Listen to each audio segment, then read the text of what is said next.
judge HIV itu dari seks. Tapi kalau saya sendiri ya, menurut pengalaman saya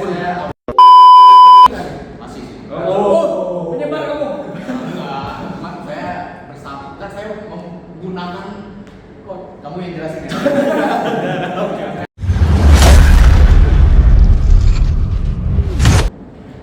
Oke, halo guys. Selamat pagi, selamat siang, selamat malam, dan selamat sore. Kembali lagi bersama kami Tata Bugahap. Jadi Tata Bugahap ini adalah podcast yang membahas tentang semua pengalaman hidup.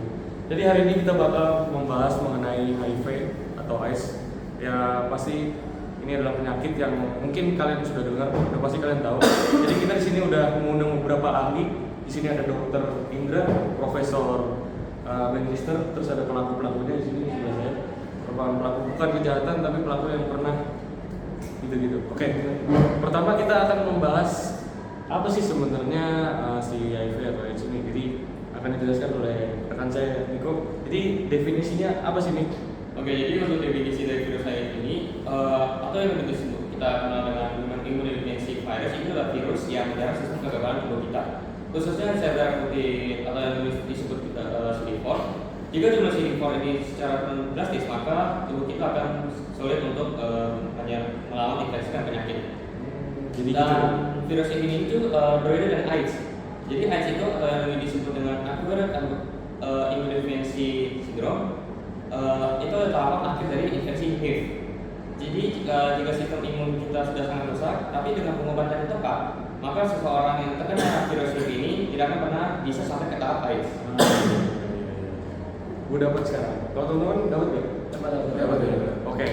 Jadi definisi kita udah tahu nih. Sekarang kita bakal move ke sejarah. Gimana sih ada penyakit HIV atau AIDS ini? Mungkin akan dijelaskan oleh Dokter Samuel di sini. Silakan dok. Oh iya, dokter. Dokter dan pelaku. Iya, dokter dan pelaku. Jadi pernah juga melakukan praktek. Ya. Silakan dok. Sejarahnya ini pertama-tama Gimana tuh, Dok? HIV ini ada di awalnya itu di Amerika Serikat. Aku baru tahu dok di Amerika dok. Pada tahun 1980-an. Iya, lama banget tuh ya. Udah 40 tahun ternyata. Belum hidup belum di sini. Belum. Jadi awalnya nih banyak nih pasien yang didatangkan. Heeh. Ternyata mereka mengalami infeksi virus yang sama. Oh, jadi kayak Tapi- pandemi gitu dok, tiba-tiba datang semua. Endemik. Endemik ya? Kecil. Oke. Tapi ternyata virus ini sebelumnya hampir nggak pernah ditemuin. Jadi pada bingung kan. Baru diteliti. Iya. Nah diteliti diduga kemungkinan besar dari simpanse. Nah jadi virusnya dari simpanse ke hewan ke Manusia, Pak. Ya, manusia. Jadi juga karena kan di Afrika suka ada pemburuan dan makan daging gitu kan. Jadi virusnya menular. Jadi mulai saat itu virus HIV udah menyebar ke seluruh dunia. Tapi nah ya, karena udah zaman sekarang teknologi udah makin canggih, ada namanya terapi antiretroviral. Oke. Jadi itu bisa menekan perkembangan virusnya dengan sangat efektif. Sejarah sejarahnya. Sekarang gue pengen nanya dokter Indra nih mengenai gejala ya. Fase. Oh fase. Oke. Ya. Kita masuk ke fase dulu. Gejala mungkin nanti ya. Oke.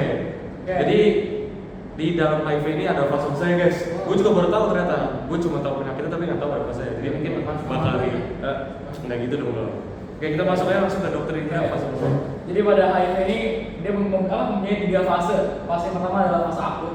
Di fase akut ini adalah fase pertama di mana dia sudah terkena HIV beberapa minggu. Nah, jadi di fase akut ini dia memiliki beberapa gejala. Gejala itu sebenarnya kayak gejala seperti penyakit biasa kayak flu, demam, batuk dan lain-lain. Nah, tapi setelah itu ini ada fase kedua, itu adalah fase laten. Fase laten ini adalah fase di mana dia sudah terkena HIV ini bertahun-tahun. Tapi dia belum sadar karena di fase laten ini ya di fase laten itu emang nggak ada gejalanya, tapi tetap ada virusnya yang secara aktif menggerogoti tubuh kita. Jadi tapi juga masih kecil. Nah, kalau dia di fase laten ini dia nggak sadar udah kena HIV dan dia nggak ada melakukan pengobatan atau terapi, nah barulah ntar nyampe ke fase yang namanya fase AIDS. Nah, fase AIDS ini adalah udah fase yang paling terakhir di mana Rajanya ya. betul virus HIV ini udah berubah jadi penyakit AIDS, di mana penyakit AIDS ini membuat sistem kekebalan tubuh kita tuh jadi sangat-sangat lemah. Dia menggerogoti seluruh pasokan makanan dan protein dalam tubuh kita, menjadi kurus dan lain-lain. Dan juga karena sistem kekebalan tubuh yang sangat-sangat tidak kuat, kita gampang terkena penyakit lain gitu. Nggak baik ya. Betul. Bisa datengin penyakit lain gitu ya. Betul. Nah, kamu jangan sering-sering mati. Loh, saya kan ini nggak berlaku, saya cuma di sini ya. Oke, kita udah tahu 3 hal dari HIV/AIDS ini. Kita juga pasti mau tahu cara penularannya gimana kan. Soalnya pasti teman-teman tahu HIV/AIDS gimana. Kita mau tahu gimana cara penularannya biar kita tuh nggak ke situ gitu. Oke, di sini bakal kita lempar ke Profesor Benjister. Jadi lebih tinggi lagi. Profesor. Oke, Profesor. Gimana, Prof? Jadi penting kita ketahui kalau penularan dari virus HIV ini nggak selalu dari hubungan seks. Nah, Tapi biasanya kan bisa- teman-teman nih selalu Iya. ngejudge HIV itu dari Iya. seks. Nah, ternyata nggak cuma dari seks, guys. Tetapi bisa juga dari cairan rektal. Oh. Cairan itu kayak air liur mungkin. Gitu. Baru tahu. Air liur. Baru tahu bro. Dan juga bisa dari darah. Benar. Nah, selain itu juga biasanya bisa ditularkan dari ibu yang hamil atau menyusui kepada anaknya. Jadi dia udah kena HIV Iya. menyusui anaknya. Bisa menurunkan berarti ya. Oh, oke. That's Oke. all. Oke.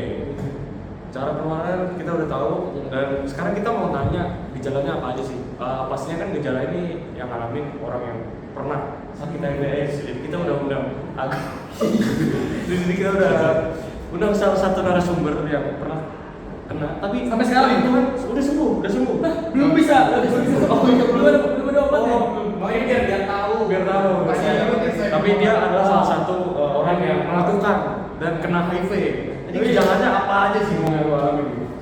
Jadi kita udah tahu dari Indra ya kalau beberapa orang tuh sebenarnya nggak mempunyai gejala sama sekali.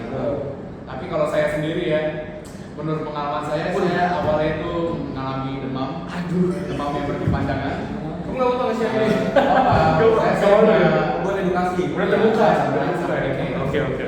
Lalu saya juga mendapatkan infeksi jamur. Duh. Luka-luka di mulut juga. Itu parah. Berat badan saya turun drastis. Dan lu pasti tahu lu sakit HIV itu. Belum tahu ya? Belum tahu. Soalnya Pas saya kan lu cek saya kira saya cuma mendapatkan demam biasa. Atau mungkin azab dari Tuhan kali Gitu. gitu. Tapi saat saya cek ternyata saya mempunyai AIDS. HIV. Berarti lu suka Belum sampai ke belum AIDS. AIDS. Saya Gini, pertanyaan gua lu bisa kena Pengobatan. sering seks apa suntik sembarangan? saya sering seks. Oh, oke. Wajar, mungkin dia nggak pakai kondom ya. Kamu nggak pernah. Tapi ya alhamdulillah kan Bentar, sekarang ya. ini dicek benar gimana? Enggak, kalau host Kan dolar kuning. Oh, enggak dolar kuning. Kayak dolar merah. Tapi alhamdulillah masih sehat sampai sekarang ya. Masih, Agung ya. soalnya saya melakukan pengobatannya. Soalnya saya lihat di sini masih seger. Masih segar sekali kita masih. Tapi hubungannya masih kan? Masih sih. Oh. Penyebar kamu.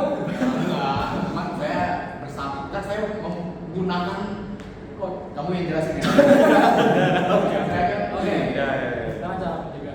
Oke, jadi teman-teman, kita udah tahu nih semua penularan, terus definisi sejarah, dan pasti kita mau tahu cara pencegahannya nih, biar teman-teman nih nggak pada sama kayak Agung ini kena HIV/AIDS ini. Jadi pencegahannya itu banyak guys. Jadi yang seperti kalian tahu, HIV/AIDS itu pasti datangnya dari seks. Ya.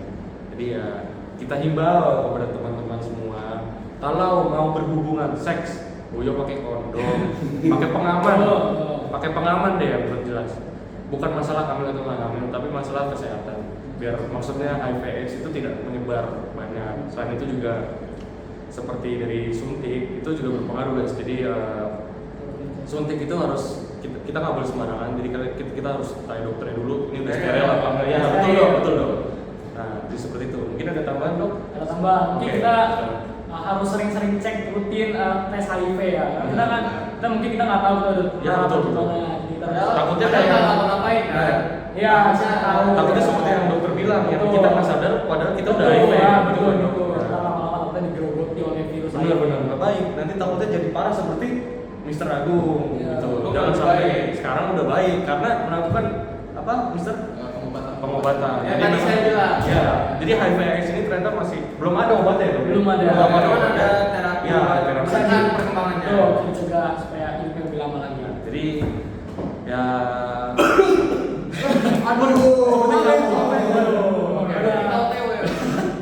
Oke, jadi teman-teman mungkin seperti itu aja yang bisa kita sampaikan. Kita himbau kembali kepada teman-teman ya kalau bisa kita jaga sikap kita, apalagi di masa-masa kita SMA ini, jangan sampai kita bisa kena HIV/AIDS dari perilaku-perilaku yang nggak benar kayak seks bebas itu, jangan sampai guys.